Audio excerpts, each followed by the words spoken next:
Guys, mau gini among sudan karong guys. Puro gini siya kalabasa, wala gini siya sagol.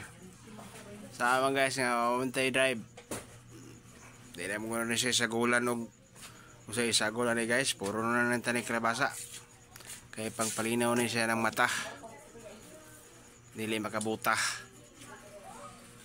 Kasi na naka-remember ani, gwapo mo ni siya kalabasa nga sudan. Ay lagi mo si kaon og karne kay dili nito sa kalabasa kay pangpahaba ng buhay ni.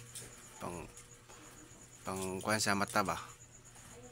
So idaghan man ni kay aron makakaon ang tanan kay magluto ba.